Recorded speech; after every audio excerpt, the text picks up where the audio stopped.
Good morning. Bansur PG college की online class में आपका वेलकम है। आज हम BA part third English literature के paper first poetry and drama में आज हम सीताकांत महापात्रा द्वारा लिखी गई पोइम इलेक्शन के बारे में स्टडी करेंगे।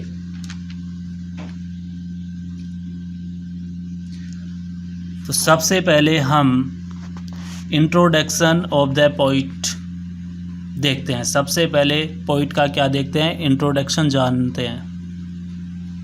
Sitakant Mahapatra was born in 1937। He belongs to Odisha. Sitakant Mahapatra का जन्म 1937 में हुआ था और कहाँ पे हुआ था? ओडिशा में हुआ था। He is an eminent poet, critic, academician, translator, essayist, and anthropologist. वह प्रसिद्ध कवि, समालोचक, अकादमी सदस्य, अनुवादक, निबंध लेखक और मानव विज्ञानी है। एमिनेंट पोइट का मतलब होता है प्रमुख कवि। क्रिटिक का अर्थ होता है समालोचक। अकेडमिशियन का मतलब होता है अकादमिक सदस्य।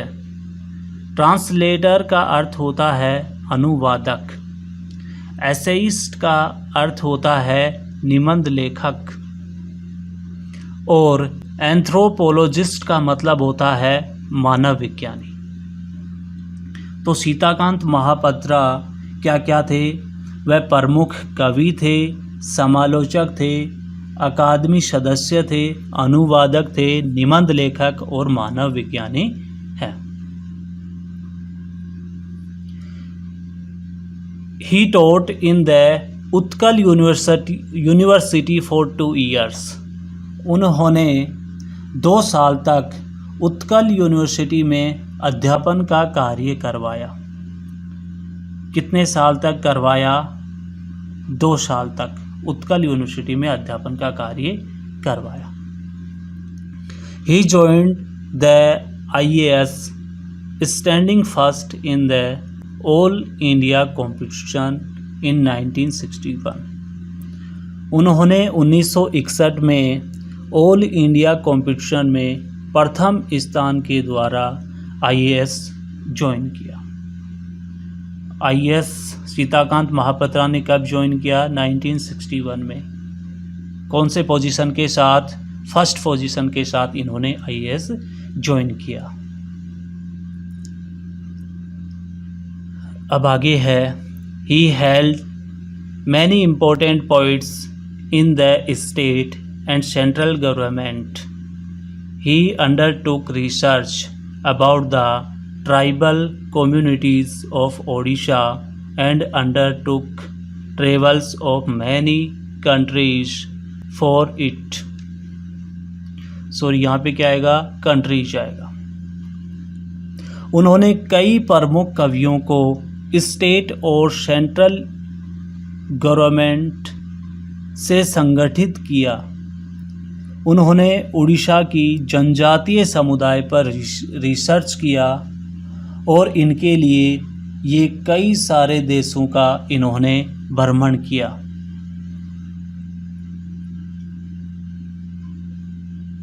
ट्राइबल क्या होता है? जनजातीय। कम्युनिटीज का मतलब होता है समुदाय। Doctor Sitakant Mahapatra is the recipient of many awards। He got भारतीय Jnanpith award, Odisha Sahitya Akademi award etcetera. Sitakant Mahapatra ने बहुत सारे अवार्ड्स प्राप्त किए। उन्होंने भारतीय ज्ञानपीठ अवार्ड 1993 में प्राप्त किया और ओडिशा साहित्य अकेडमी अवार्ड इन्होंने 1940 1974 में प्राप्त किया। ओडिशा साहित्य अकेडमी अवार्ड इन्होंने कब किया? 1947 में इन्होंने ओडिशा साहित्य अकेडमी अवार्ड प्राप्त किया। और भारतीय ज्ञानपीठ अवार्ड इन्होंने प्राप्त किया 1993 में। ये सब हमने जानकारी प्राप्त की है इंट्रोडक्शन ऑफ द पोइट के बारे में। अब हम आगे रीड करेंगे, अब हम आगे जानकारी प्राप्त कर रहे हैं या आगे हम पढ़ने जा रहे हैं सीताकांत महापात्रा की जो पोइम है उसका नाम है द इलेक्शन। क्या नाम है इसकी पोइम का? The election. इसके बारे में अब हम स्टडी करेंगे। अगर हम इस पोइम के बैकग्राउंड की बात करें तो पोइट इस पोइम में गरीबी से सताए हुए उड़ीसा के लोगों की रियल पिक्चर प्रस्तुत करना चाहता है। वे भूख से पीड़ित हैं और अक्सर भूखमरी से उनकी डेथ भी हो जाती है। वे गरीब ग्रामीण लोग अपने वोट डालने से पहले अपने वोट का सौदा करते हैं जिससे कि वे अपने जीवन के कुछ दिन अच्छे से काट सकें। इस पोइम में पोइट ने चुनाव प्रचारकों तथा गरीब मतदाताओं के मध्य सौदेबाजी के बारे में बताया है।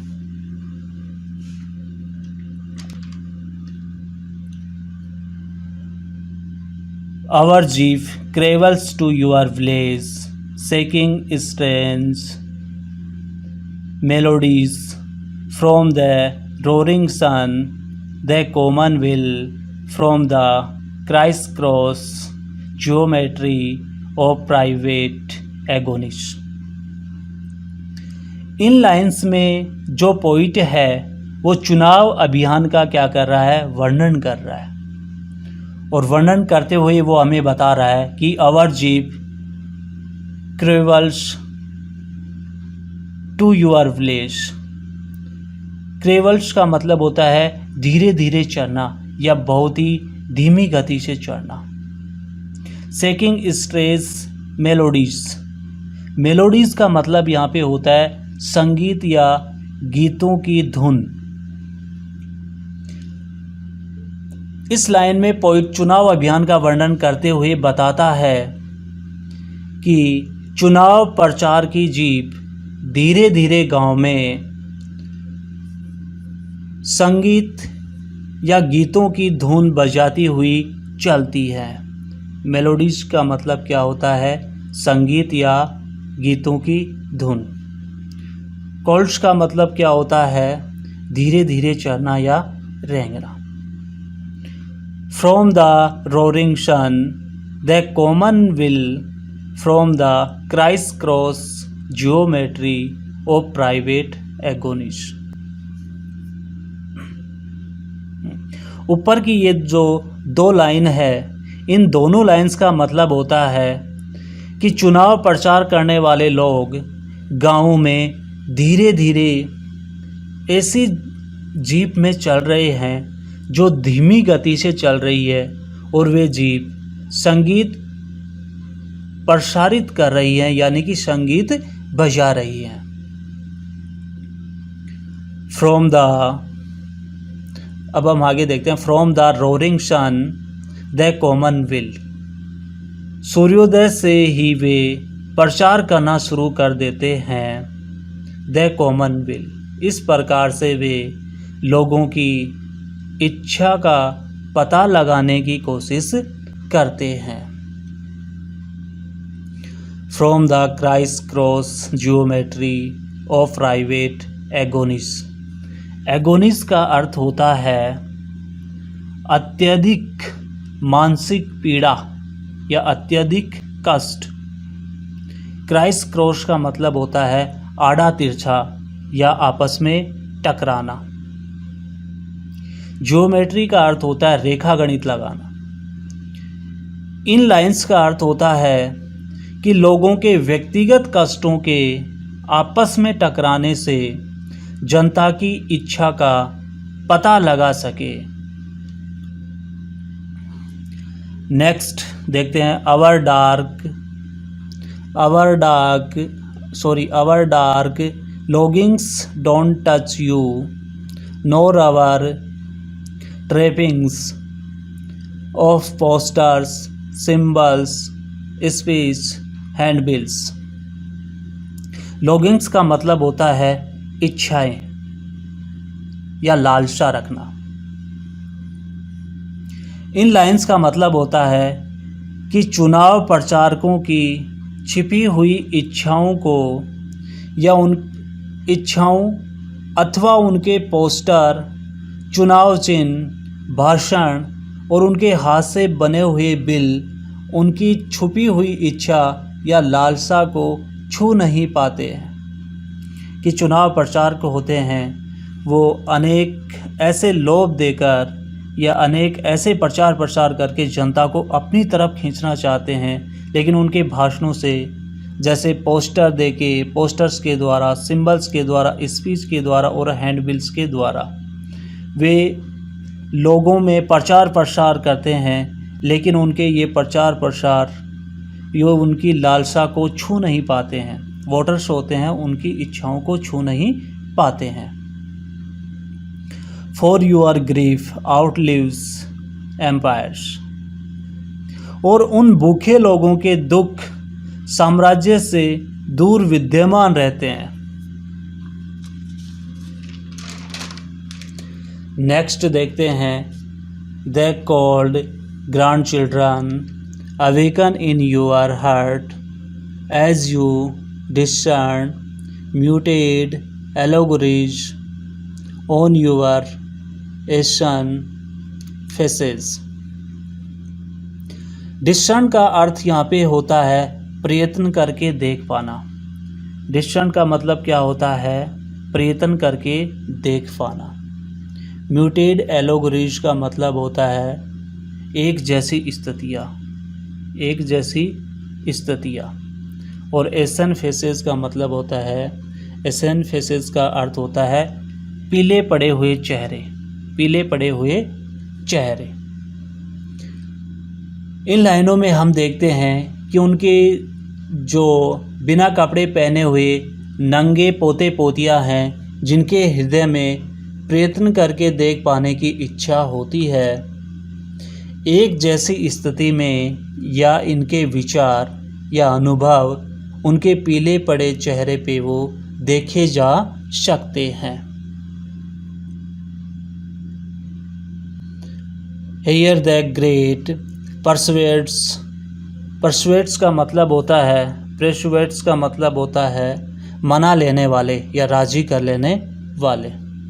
इस लाइन का मतलब होता है कि चुनाव प्रचारक मतदाताओं के निवस्त्र जो पोते पोतियाँ होती है, जो बिना कपड़े पहने हुए हैं, उनको लोभ देकर मतदाताओं को मनाने की वो क्या करते हैं? कोशिश करते हैं।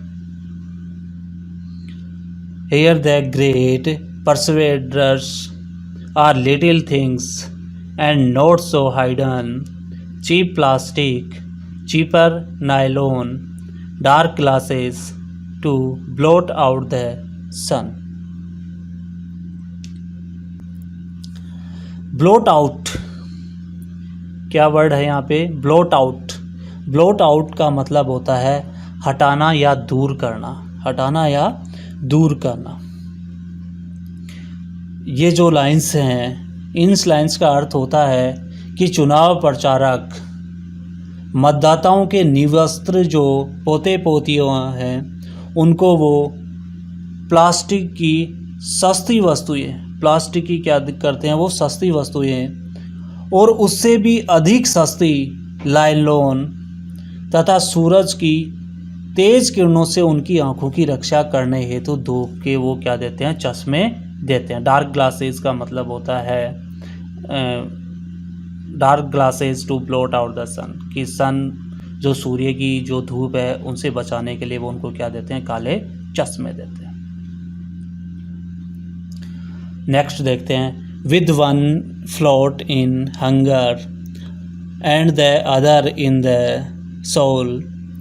You make your decision, the anguish of choice. एंग्यूस का मतलब होता है वेदना या मनोव्यथा। एंग्यूस का मतलब क्या होता है? वेदना या मनोव्यथा। हंगर का मतलब होता है भूख, सोल का मतलब होता है हृदय। इन लाइंस में कवि ये बताता है कि ये लोग बहुत गरीब होने की वजह से अपनी भूख शांत करने के लिए इन लोगों को अपनी आत्मा से समझौता करना पड़ता है। किससे समझौता करना पड़ता है? इन लोगों को अपनी आत्मा से क्या करना पड़ता है? इनको समझौता करना पड़ता है। ये लोग अपना वोट उसी कैंडिडेट को देते हैं जो इनको रुपए पैसे देता है। इस प्रकार लास्ट की ये जो 2 लाइन्स हैं, you make your decision the agues of choice, इन लाइन्स में यही बताया गया है कि ये लोग अपना डिसीजन पहले ही बना लेते हैं। जो कैंडिडेट इनकी वेदना या कष्ट को कम करेगा, ये उन्हीं को अपना वोट देंगे। इस प्रकार इस पूरी पोइम में, इस इलेक्शन नामक पोइम में उड़ीसा के जो लोग हैं, जो गरीबी से पीड़ित हैं, उनके बारे में, उनकी मनोदशा के बारे में, उनकी वेदना के बारे में ये जो पोइट है सीताकांत महापात्रा, इन्होंने उन लोगों की विशेषताएं इसमें बता रहे हैं।